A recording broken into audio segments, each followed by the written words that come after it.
hyper here, but you're examining how do we offer a better humanity, Yeah.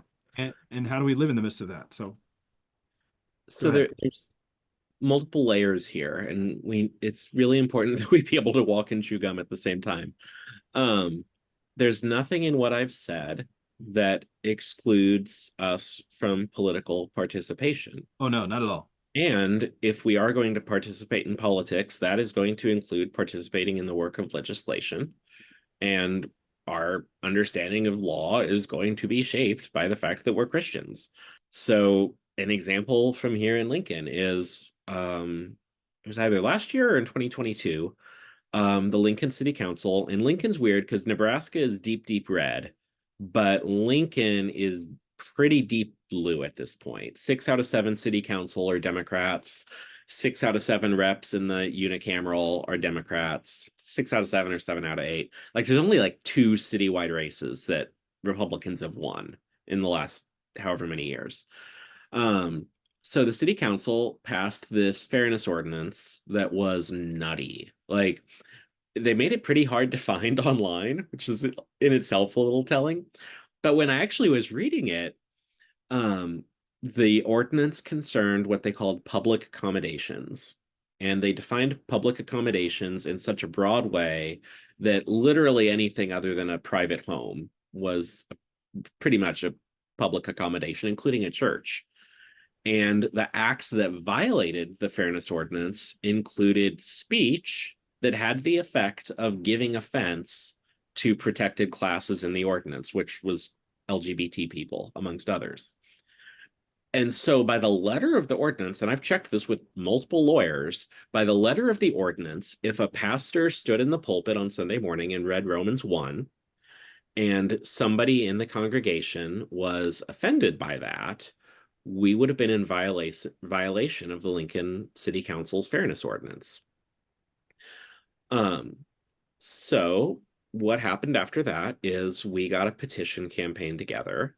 We got the number of signatures we needed, and then the city council, because of the number of signatures we got, either had to put the resolution to a vote for the city or they had to withdraw it, and they ended up withdrawing it. Um, I think that was like the right way of handling it. It was using the means of liberal democracy to express our concerns about a law and ask the city council to respond in some way. I mean, they were obliged to by the city code to our democratic action.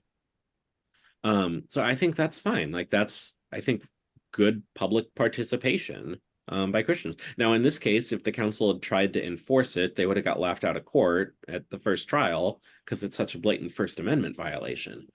Um, so yeah, there's nothing here that excludes participation in public life and even using liberal democratic means to support, I think, recognizably Christian goals.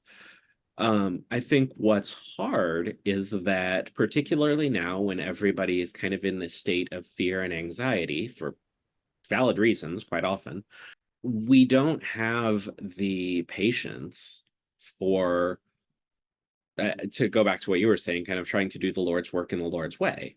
Like, we don't have the patience for that. We want something more radical and we think decisive.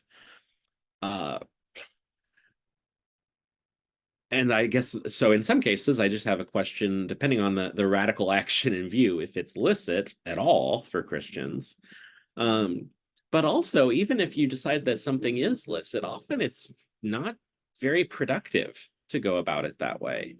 Um, I believe, I have to check, I was looking at it yesterday. I think we have more abortions happening in America right now than we did before the Dobbs ruling. Um, So we were positive about the Dobbs ruling at Mere when it came out. We've always been very firmly pro-life at Mere, but one of the questions that I had, and I first raised it in 2020 when Trump spoke at the March for Life, was do we actually have a strategy for persuading and changing minds about this issue? Or is everything just about overturning Roe? And I think the answer we have now is everything was about overturning Roe. And if anything, it's entirely possible that the pro-life movement is weaker now. I mean, we keep losing in red states. I mean, Kansas had an abortion resolution just south of me where the pro-lifers lost by like 17 points in Kansas. Um, and so there's a very large part of me that feels like I think the more radical anti-democratic steps that a lot of Christian conservatives have been interested in, especially in recent years, um, that they are incredibly counterproductive. And so I think that'd be the question I would have for your account of how kind of Dr. Moeller thought about that question was like, I get that argument, but I also think there are certain ways that America works as a political community, that we've always worked as a political community. Um, and so when you try to do really top-down radical transformation that is, I mean, in many cases, isn't even really democratic, um, I don't know that that's a durable change. And I think the upheaval you create, again, to go back to the concept of iatrogenesis, sometimes the cure is worse than the disease in the first place. So yes, I think one of the problems we have right now is that a lot of politically engaged Christians on the right view Christian character as a political liability. And so that has all kinds of really pernicious effects, just their ability to do their jobs because they alienate all their colleagues.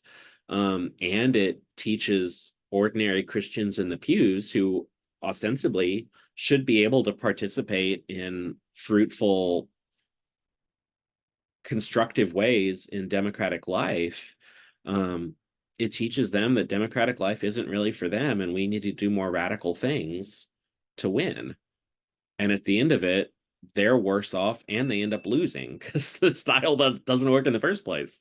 Sorry, I'm rambling, but I mean, even like there's a state senator in Oklahoma that the Christian nationalists are really excited about now named Dusty Deevers. And he's gotten some mainstream news attention because he has a bill to ban porn and a bill to ban sexting and ban abortion and all these different things. And the Christian nationalists love it because finally it's a Christian who's like really getting serious about these things.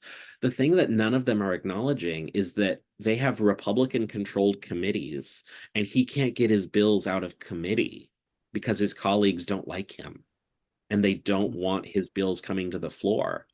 And so he's got Republican committee chairs that are shutting his stuff down in committee before it even gets to the floor. So it's all just so tragic because we buy into this way of doing politics that in itself is problematic because it is indifferent or even hostile to Christian character. And then at the end of it, we've made these enormous missteps. We've left the way of Jesus in all sorts of pretty egregious ways. And we don't even get they don't even get the thing they're going for because the style's ineffective. So the layers here are just so frustrating.